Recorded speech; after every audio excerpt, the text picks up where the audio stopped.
I purchased a variable speed motor and controller for this project, and then I used some scrap steel to weld up a cage, and there's a cage pretty much halfway done. There is the cage completed with the stainless steel shaft centered, and here is the test. Nice and quiet. Now I had it powder coated and there were quite a few blemishes, but I'm dealing with it. I used an African Paduke and some Indian clip art to make the sides. Then I added a turquoise paint down into the low areas and sanded them off. And I really like how it turned out. I'm quite happy.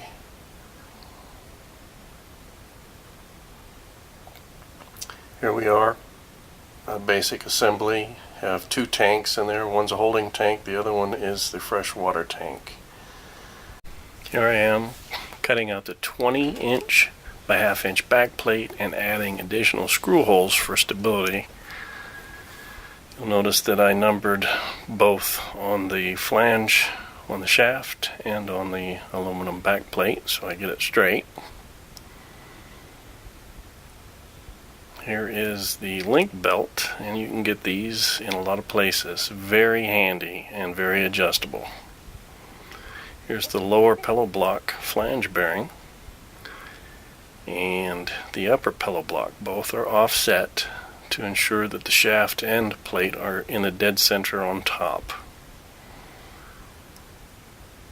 And I used a lot of these. These are threaded rivets, and they do work nice along with this Astro threaded rivet tool. 1442 is the tool number, and I used a lot of them.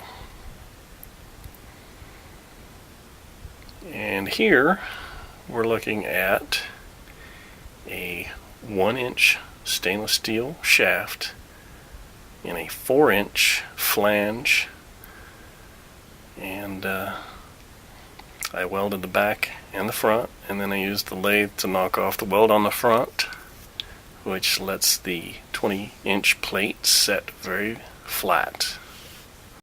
Then I used a milling machine to set a flat spot and a dimple for a set screw on the pulley. And here's another look at the wood sides, and again I'm pretty happy with those. Now I also installed a 90-degree back plate installed over the top of the 20-inch grinding wheel.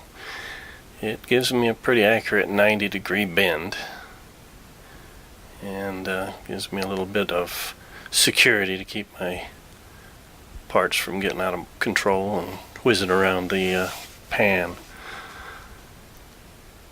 Now I also have, as you can see here, some 20-inch sandpaper with a sticky back. And if I don't want to use that, or if I have a need to use a smaller grinding plate, which are a lot cheaper by the way, I'll put on a spacer here and I can put my 8-inch diamond grinding plate on with the back plate there that you can see. And for the smaller jobs, you don't have to wear your knuckles out on the 20-inch plate as it's raised up. Another thing I added were the wheels, since this flat lap's pretty heavy. Now we'll go over this real quick. The Iron Horse motor with 3 pulley adjustments and a variable speed controller are already installed. So I'm about ready to start with part 2 on assembling this thing. So we will see you in part 2.